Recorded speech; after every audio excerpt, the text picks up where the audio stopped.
মইতো ভাবোঁ যে এপ্ৰিল মাহৰ ভিতৰত নহ'লেও মে'ৰ প্ৰথম সপ্তাহৰ ভিতৰতো ফলাফল প্ৰকাশ। মেট্ৰিকৰ ফলাফল ঘোষণা হোৱাৰ পিছতে এইবাৰ এইচএছৰ ফলাফল কেতিয়া ঘোষণা হ'ব ইয়াক লৈ শিক্ষামন্ত্ৰী ডক্টৰ ৰনজ পেগুৱে কৰিছে বৃহৎ ঘোষণা। এইচএছৰ লাখ লাখ পৰীক্ষাৰ্থীৰ বাবে লৈ আহিছে এটা ডাঙৰ খবৰ যে কেতিয়াকৈ আচলতে ঘোষণা কৰা হ'ব এইচএছৰ চূড়ান্ত ফলাফল। ইয়াক লৈ শিক্ষামন্ত্ৰীয়ে কিছু মুহূৰ্তৰ পূৰ্বে এটা বৃহৎ ঘোষণা কৰিছে যে এপ্ৰিল মাহত নহ'লে মে'ৰ প্ৰথম সপ্তাহতেই ঘোষণা হ'ব এইচএছৰ ফলাফল।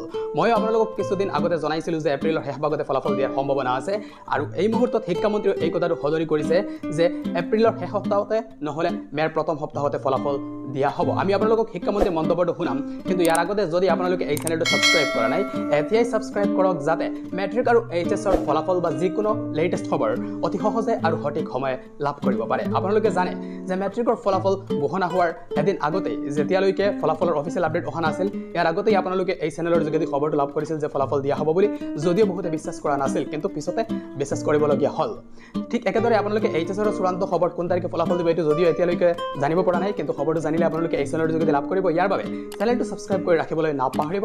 এতিয়ালৈকে যিটো শেহতীয়া খবৰ এইটো হৈছে, মই আগতেই কৈছিলোঁ যে এপ্ৰিল মাহৰ শেষ ভাগতে ফলাফল দিয়াৰ সম্পূৰ্ণ সম্ভাৱনা আছে শেষ সপ্তাহত, কিন্তু শিক্ষামন্ত্ৰীয়ে যিহেতু কৈছে যে এপ্ৰিল মাহৰ শেষ সপ্তাহত নহ'লে মে' মাহৰ প্ৰথম সপ্তাহতে এইচএছৰ ফলাফল ঘোষণা হ'ব। তো সেই অনুসৰি খুব সম্ভৱতঃ আপোনালোকে এপ্ৰিল মাহৰ শেষ ভাগতে লাভ কৰিব পাৰে ফলাফল। যদি ইয়াক লৈ কোনো ধৰণৰ লেটেষ্ট খবৰ আহে আপোনালোকে এই চেনেলৰ যোগেদি লাভ কৰিব।